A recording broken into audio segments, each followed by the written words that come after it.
Hello, welcome back to another video, and today we are going to be looking at a video that another person did, so you might recognise this video of an American person looking at Alton Towers theme park in the UK. So he's just reacting to this, but we're going to do the opposite. So we are going to do I'm a British person and I'm going to be looking at American theme parks.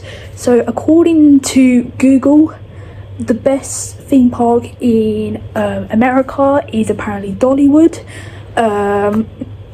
So let's get into the video. So I'm just going to move this over a bit so I can watch the video. So let's have a look. So shout out to Coaster Studios for this video. Dollywood is arguably one of the best parks in the world. Is located in Pigeon Forge, Tennessee, and is themed after country music sensation Dolly Parton. Long story short, when Dollywood started its life off as Silver Dollar City, it was just a small little themed park, really not a whole lot to it. And because Dolly grew up in the area, she said, I want a theme park for families to come and create memories at. They acquired Silver Dollar City, renamed it Dollywood, and have been expanding it like crazy. In the past 10 years alone, it is incredible seeing how much this park has changed. I've been coming to Dollywood every year since 2013. I've been a pass holder ever since 2016, and I don't live anywhere remotely close to Dollywood. And yet I find myself visiting every single year, multiple times a year. Now, the channel is called Coaster Studios, so I want to start things off with the roller coasters, and Dollywood actually has a really great roller coaster collection.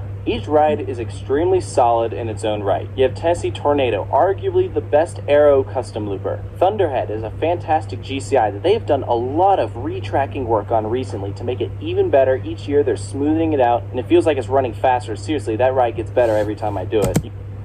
So it's like give it a retrack every single time. Let me have a look. Each year they're smoothing it out and it feels like it's running faster. Seriously, that ride gets better every time I do it. You got Lightning Rod, a world-class roller coaster by RMC, the only launched wooden roller coaster ever built. Obviously, it's had its unique set of challenges. I've never seen a launch wooden roller coaster. Now, there was originally a wooden roller coaster for a loop, but that got destroyed because of many accidents.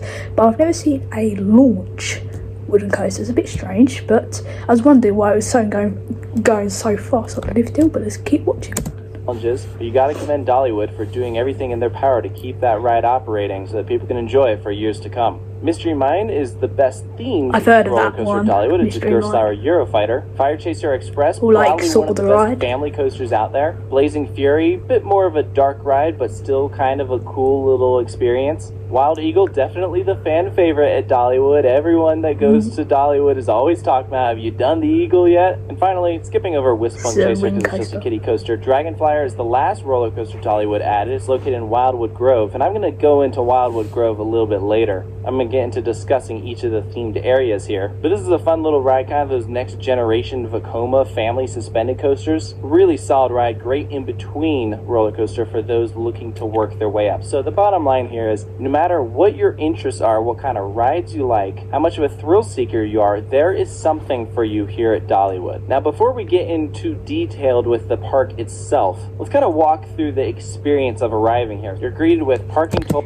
So one thing I've noticed, the ride is not actually themed. Like mostly, some rides are themed, but mostly in Alton Towers you got the ride, which is Wicker Man, for example. That's very well themed, but the area around it's not really that themed. But with American theme parks, they've just got all that around it is just themed, and the actual ride is not themed. So, well, it's not that themed, but it has got some theming, but not that themed. Poles that can lead you to Dollywood Splash Country on your right, or you keep straight ahead and that takes you to the very long and narrow, drawn-out parking lot that is for Dollywood. Because of Dollywood's location in the mountains, the whole area is hilly. Dollywood as a whole has a circular layout. There's a few split-off points, but in terms of elevation, the back portion of the park is significantly higher than the front. So when you're working your way to the back, it is all uphill, and then when you're going back down, it's all downhill. And as I mentioned, because of its location in the mountains, many of the pathways, in particular Craftsman's Valley and Timber Canyon areas, just feature these extremely narrow paths, which is interesting because Dollywood deals with pretty high attendance numbers. If you visit during a peak time... How long is this video? 16 minutes. I might have to skip some bits. Sorry everyone, but I might have to skip some bits. Time of year, those pathways are a huge bottleneck. So that is a downside. I do know the park has been making active improvements to try and widen the paths in certain areas, and it would not surprise me if they continue to do that in the future. Because certainly when they started the park, it wasn't too much of an issue. But over the years, with the amount of... They've got like interactive little bits for kids. I know some rides, and I know like Spinballs or Alton Towers, that's got some little like games you can play. You just press it in it. It's got some air cannons with some balls and it spins it all around. You get some points, but of investment that Herschend Family Entertainment has put into this place. Certainly they have to accommodate more guests. You know, that's a great segue into something that has just really impressed me over the years, and I mentioned this briefly, but it has blown me away how much money has been put into this park in the past decade alone. Wild Eagle, quite good. Fire Chaser Express, Lightning Rod, Drop Line, Wildwood Grove, Dollywood's Dreammore Resort, a huge hotel, all of this and tons of amenities, general upgrades. This park never stops changing, and that's why it is so repeatable. I always feel like there's something new at Dollywood, and throughout all of this time, the park has kept its charm and personality. You know, Herschend Family Entertainment owns lots of different properties throughout America, but this park does not feel corporate at all. It feels very homey. When I visit Dollywood, I don't feel rushed to run to each of these attractions. I take my time here and just enjoy the atmosphere. And that's why it's such a fun park to be a pass holder for. So let's kind of tackle this park area by area. When you enter Dollywood, you're greeted with Show Street. This is the most colorful area in the park. Lots of great stylistic buildings. Immediately up front, you have one of Dollywood.